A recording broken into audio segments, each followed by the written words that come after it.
In this video, we'll look at a colourful lake, look at a big rock, some smaller rocks, and some rocks with some paint on it. Shortly after leaving Southern Cross, we once again were reminded this is mining country. I've never seen vehicles quite so big. Before hitting some unsealed roads, leading us to Hyden, or, as many know it, Wave Rock Country. We were staying at Wave Rock Caravan Park Resort. Plenty to do apart from just looking at the rock itself.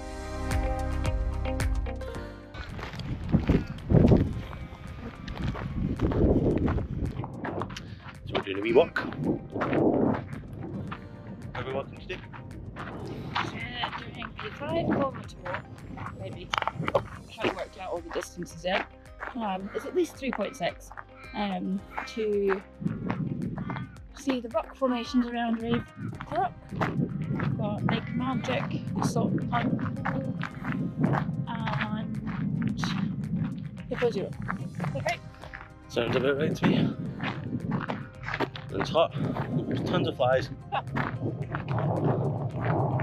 That's where the bloody flies. Midge's back in Scotland, but the flies here are more annoying. It's like there. As you can see, the flies are truly awful. The lakes around here are not actually lakes. They're part of a slow-moving watercourse which forms the upper reaches of the Swan Avon catchment area.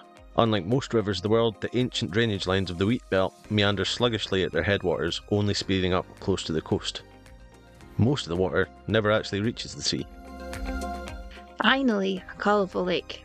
It's green, but it'll do. Beside Lake Magic is a man-made salt pool with salinity similar to that of the Dead Sea. We went for a dip, or should I say a float, before continuing the walk.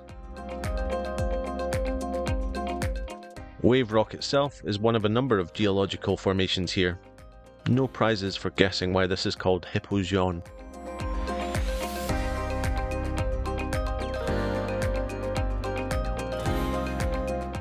A network of well-maintained walkways connects all of the geological formations here.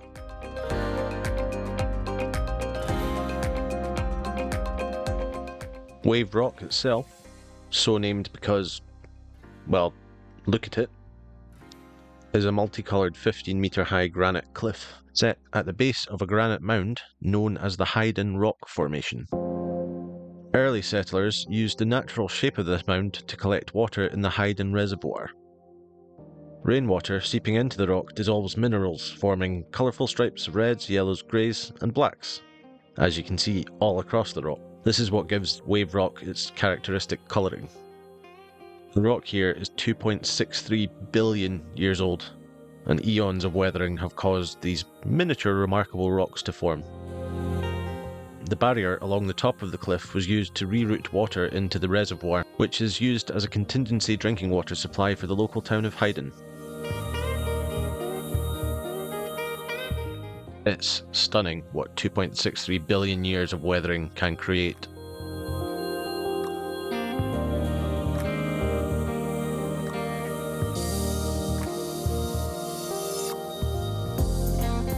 Just across from the caravan park is the wildlife park, featuring an evil pigeon, a wallaby, ship of the desert, otherwise known as a camel, some roos, and some white kangaroos. Never seen that before.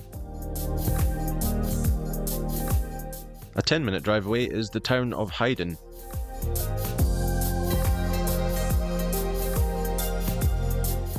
In the centre of Hyden is a sculpture park. Sculptures here are made from old machinery and scrap metal. The sculptures tell the story of the history of Hyden, prior to settlement, through to the first tourists in the 1970s who came to visit Wave Rock.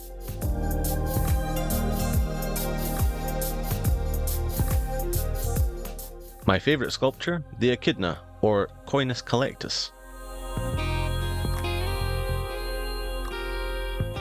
This was a proper community project with local farmers donating their time and welding skills and volunteers learning to weld to make these sculptures. Just a 15-minute drive from Hyden is Mulca's Cave.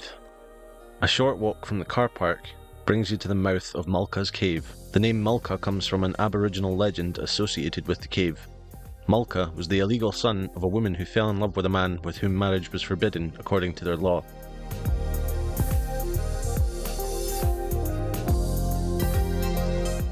It is believed that as a result of breaking these rules, she bore a son with crossed eyes, and even though he grew to be an outstandingly strong man of colossal height, his crossed eyes prevented him from aiming a spear accurately and becoming a successful hunter. Out of frustration, it's said that Mulca turned to catching and eating human children, and he became the terror of the district. It's said he lived in the cave, where the imprints of his hands can still be seen, much larger and higher than that of an ordinary man. We hit the road again as we travelled to a place called Bremer Bay.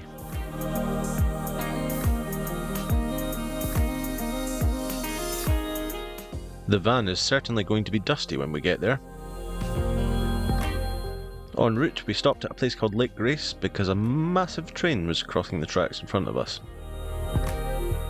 Finally got my wish for a time lapse of a massive train.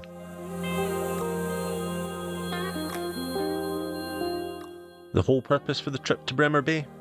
A boat trip. To see orcas. Cheers for watching as always, and if you'd like to see more orcas, join us in the next one.